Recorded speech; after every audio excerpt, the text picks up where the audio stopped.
আগে একদল bus stand দখলে নিছে, এখন আরেক দল বাস স্ট্যান্ড দখল করছে। তো যে সরকার একটা বাস স্ট্যান্ড ক্লিয়ার করতে পারে না, একটা সাদাবাসকে ধরে শাস্তি দিতে পারে না, সেই সরকারের এত বড় নির্বাচনে এত বড় সন্ত্রাসী এত কিছুকে কিভাবে ট্যাকেল করবে, আমরা এতে শঙ্কিত এবং আমরা কিছুটা উদ্বিগ্ন আছি। সুষ্ঠু অবাধ নির্বাচনের জন্য এখনও অনেক সময় বাকি আছে। সঠিক সিদ্ধান্ত নিতে হবে।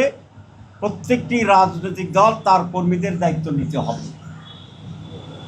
অনেকে বলে কর্মীরা কথা শুনে না, শুনলে তাহলে এর বাদ দেন, যে কথা আরও কথা আছে আজকে সব বলবো না, কিন্তু প্রত্যেকটি দল তার দায়িত্ব নিতে হবে। আমরা বলেছি যে আগে একদল বাস স্ট্যান্ড দখলে নিছে, এখন আরেক দল বাস স্ট্যান্ড দখল করছে।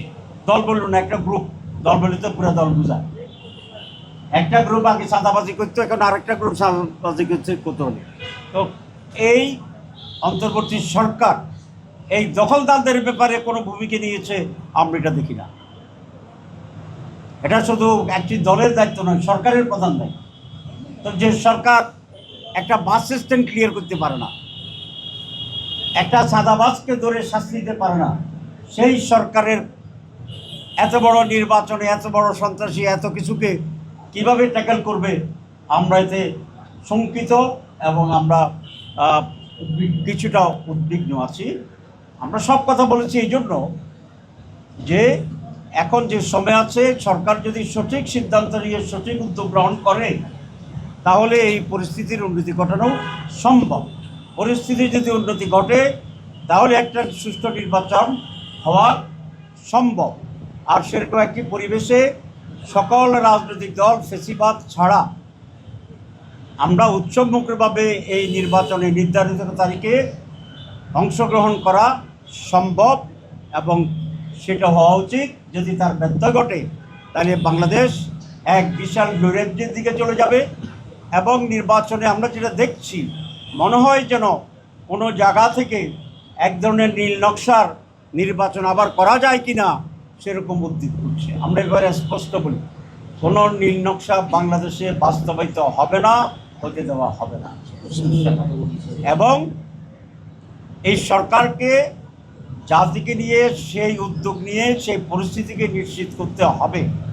আর যদি সেরকম একটি সুষ্ঠু অবাধ নির্বাচনের দিকে না গিয়ে দেশ যদি পরিকল্পিত একটি ডিজাইন ইলেকশনের দিকে যায় তাহলে গণতন্ত্রকামী দেশপ্রেমিক ভারত বিরোধী শক্তির পক্ষে এরকম পরিকল্পিত নীল নকশার নির্বাচনে অংশগ্রহণ করার সুযোগটা সংকুচিত হয়ে যাবে, যা দেশের জন্য কোনোভাবেই কল্যাণকর হবে বলে আমরা মনে করি না। আমরা আরেকটা কথা বলেছি যে এই সরকার মনে হয় যেন হাত পা ছেড়ে দিচ্ছে। সেই হাত পা ছেড়ে দিলে তো অন্যরা আরও সুযোগ পাবে দুষ্কৃতিকারী। আমরা বলছি আপনি এতদিন যা ছিলেন এখন হচ্ছে সবচেয়ে বেশি কঠোর এবং শক্তিশালী প্রমাণের বিষয়, কারণ নির্বাচন মতো বড় কাজটা আপনার করতে হবে। ষড়যন্ত্রকারী যদি বুঝে যে আপনার এমন কোনো স্টিকার দেশের উপর নাই তাহলে ওরা আরও বেশি বাড়ে।